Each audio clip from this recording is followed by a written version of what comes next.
Welcome to the Oral History Podcast, featuring stories from the oral history website voicesofoklahoma.com, where Oklahomans have given generously of their time to tell their life stories for present-day listeners and for generations to come. Our entire collection is available on the website voicesofoklahoma.com. Subscribe to be notified of new Oklahoma oral history podcasts. Here's another interesting storyteller from voicesofoklahoma.com. In 1948, at the age of 21, Gene Stipe was elected to the Oklahoma State House of Representatives representing Pittsburgh County, making him the youngest person elected to the state legislature.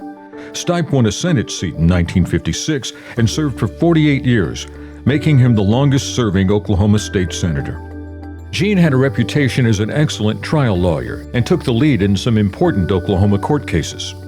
On January 1, 2000, Gene published the book, A Gathering of Heroes, featuring stories of many Oklahomans.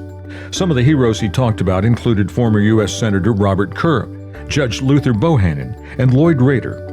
The book is still available on Amazon. Gene Stipe was 85 when he died on July 21, 2012.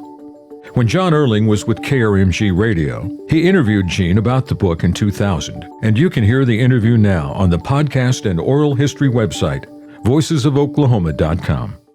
When this man was elected to the Oklahoma legislature, it was back there when Harry S. Truman was to be the president in 1948. He was 22 years old, and now 50 years later, he's the longest-serving legislator in the state, Senator Gene Stipe from McAllister. Good morning, Senator. Good morning, John. You have this new book, Gathering of Heroes, which, as I understand, you actually told to Ralph Marsh, who's been a scribe and has been in the Capitol for many, many years. Is that the way you did it? That's the way we did it. All right. And in this book, let's see, I don't know how many different stories there are, 30-some, isn't that true? That's right. All right. I know I talked to you yesterday about a certain stories that we wanted to talk about, but I was really interested in the story about Robert S. Kerr, how he shut down legislation of John F. Kennedy over the appointment of Judge Luther Bohannon. And, of course, since Robert S. Kerr, his namesake is first two letters, K-R-M-G, it's Kerr-McGee here. I remember when they had the station.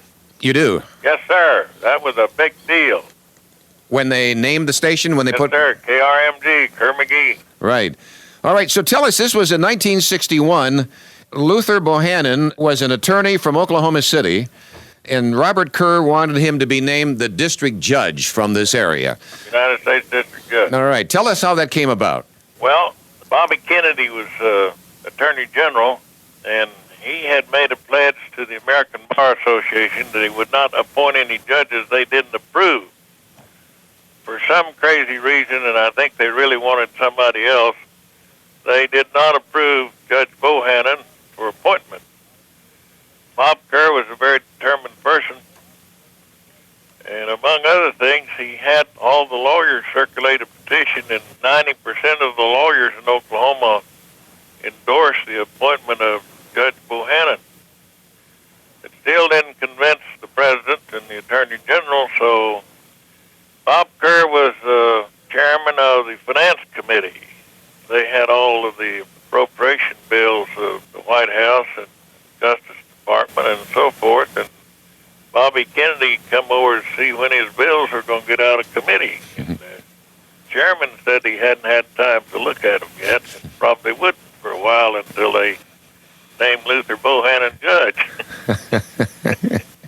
So that impasse was resolved by Judge Bohannon's appointment. And as you have the quote here in the book from Robert Kennedy, it says, Kerr doesn't get his judge and you don't get any tax legislation, and that's Robert talking to his brother, the president. Yes, sir. Now, that is power. I think you refer to Robert Kerr as definitely being of the most powerful in the United States at that time. Is that true? Without any question about it. Lloyd Rader and Bob Kerr wrote the Medicaid bill that's still the best health care plan in America today. And Lloyd Rader wrote it with Bob Kerr's staff. That's another story, too. You detail the stories of many, many people in this book, A Gathering of Heroes, about Robert Kerr. When Robert Kerr died, and that story all came to light at a football game. Yes, sir, at the Orange Bowl in Miami, Florida. And that year would have been? 71, I believe. Okay. So this football game is with Alabama and Oklahoma University. Yes, sir. Tell us what happened there. Well, Senator Kerr died during the football game, and when it was over, the word was spread in Howard Edmondson was down there. He got on his plane and come back to Oklahoma right away, and the Kerr family wanted Robert S. Kerr Jr. to be United States Senator. Howard was governor, and the only way it could be, he would have to appoint him. And at that time, the lieutenant governor was George Nye. That's right. And so he and George talked it over, and I believe they agreed that he would resign as governor and George would appoint him United States Senator. At least that's what happened right away. Right. That ended the speculation on that. And then one thing I remember real well about that, the only time I stayed all night in the governor's mansion, George was governor for 9 days. Mm-hmm. We were trying to build Arrowhead and Fountainhead Lodge. We had gone to Washington, and Carl Albert by then was leading the House. Bob Kerr was running the Senate. So we met with the Economic Development Administration about funding those lodges. And the director was there, and he allowed that expenditure did not fall within the terms of the mission of his agency. Senator Kerr said, you need to study your mission a little better. We'll meet back here at 9 o'clock in the morning, and I think you'll find that this fits exactly in your mission. Sure enough, we met back the next morning, and it did. It fit the mission of that agency. So we had the money. Then we had to have a contract with the state of Oklahoma and the Planning and Resources Board, which administers their parks or lodges, used to sign the contract. So they all served at the pleasure of the governor, and guess who the governor was? It was George Nye. Mm-hmm. So he sent them all a wire terminating their services, and we had to spend most of the night.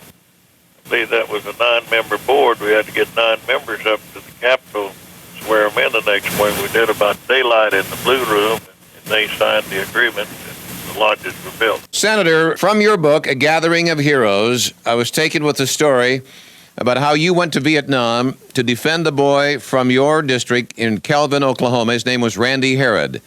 He was charged with murder in Vietnam. Tell us the nature of that charge. Well, it was a squad. There were 6 of them on patrol. It was nighttime, and they wiped out a Vietnamese village, and they charged them with murder. 5 of the 6 had been convicted, and Randy was the patrol leader, and they saved him to last. We tried the case in Vietnam. Randy had been awarded the Silver Star for saving Oliver North's life. And how was that? Well, he had thrown his body across Oliver North and protected him. A heroic act. But they refused to give him the Silver Star, even after he was acquitted. So I filed a lawsuit that he had been discharged from the Marine Corps, and I filed a lawsuit in civil court here in the United States District Court in the Eastern District. The judge ordered them to award the Silver Star, and they come down. At that time, we had a Marine contingent at the U.S. Naval Ammunition Depot here at McAllister. They brought the Commandant of the Marine Corps and the Marine Corps band down, and we presented the Silver Star to him with a great deal of flair. Had to make you feel awfully good. Oh, it felt good. But anyhow, that was an exciting deal. Yes. Also, in your book here, A Gathering of Eagles, I'm interested in this story here, the Reverend Wade Watts, and the title of it is That Stuff Jesus Said Do. Who was the Reverend Wade Watts? Reverend Wade Watts was a black preacher here in McAllister. He was state president of the NAACP for many years and led them. He was in the Selma March with Martin Luther King. And the Ku Klux Klan kind of targeted him, and they come to McAllister for a big rally for the stated purpose of killing Reverend Watts. Well, we saw that didn't happen. But Reverend Watts believed in nonviolent persuasion, and he began to work on the leader of the Ku Klux Klan. Sometimes they called him the Cyclops, and other times they called him other terms, the Grand Dragon. But anyhow, Wade ended up converting that guy to Christianity.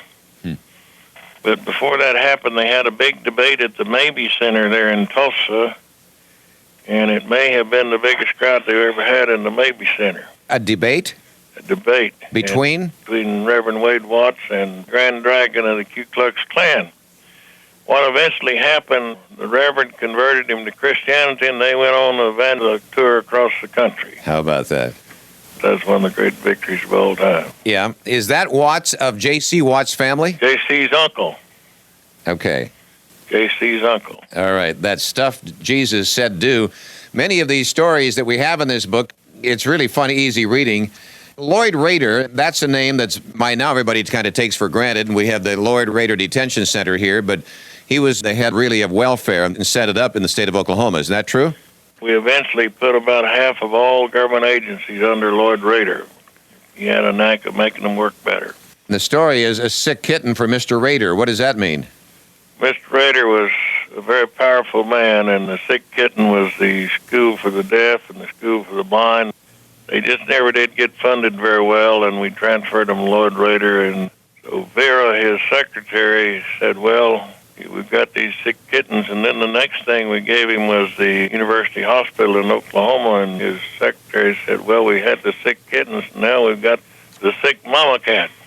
Then, finally, if I were to say pick a story that you really enjoy telling, I don't know if you've told it already, but just pick one out of the book here, which one would you tell? Well, I loved all of them.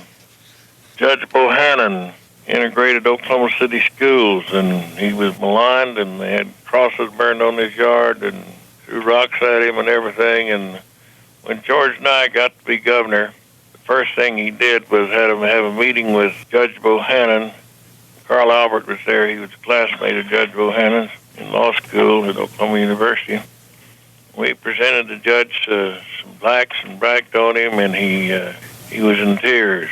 He actually cried because he said it's been a long time since anybody has said nice things about me. Huh. Wow. Those are my favorite stories. When you look around for heroes, so there's so many, what I tried to do is tell the world about some people that never had the recognition they need. I mean, E.T. Dunlap, Chancellor of Higher Education, I think that story is a great story. Had to ride a horse to high school in the sleet and snow down in the mountains in eastern Oklahoma, and then he went on to head up to all the universities of the state and make policy on higher education. All those stories are real stories of real people. Hayden Donahue is a great healer. He and Judge Bohannon most of my heroes are dead. I don't know, that maybe tell you something about me. I'm getting old. Well, now you're a hero to a lot of people yourself, so you'll be included in somebody's book, I'm sure. So I doubt that, but I enjoyed doing that book. A Gathering of Heroes. You pick it up at your local bookstore, and thank you for sharing this with us this morning. We appreciate it, Senator. Oh, Steve Sundry's, that's where it is. That's where it is. You got that right. This is detailed. It's wonderful reading. It's called A Gathering of Heroes. I got my book at Steve Sundry at 26th and Harvard. I guess it's going to go to other bookstores as well. But anyway, those of you who are interested in Oklahoma history, you'll find this interesting from our longest-serving now legislator in our legislature. That would be Senator Gene Stipe. Thanks for talking to us this morning, Senator, and we'll be doing more stories with you. Thank you. Absolutely. Goodbye. Hey. State Senator Gene Stipe with these great stories, and I highly recommend it. It is fun reading, believe me. News Talk 740 KRMG, it is 8:48. You have been listening to the Voices of Oklahoma podcast. Stories taken from the oral history website, voicesofoklahoma.com. At the website, you will discover an array of storytellers. Many you will know. Some will be new to you, but all will be worth your time. This work depends on listeners like you, who are interested in learning about the great people of Oklahoma. Our website provides an opportunity to donate to this 501c3 project, which preserves Oklahoma history, one voice at a time. voicesofoklahoma.com.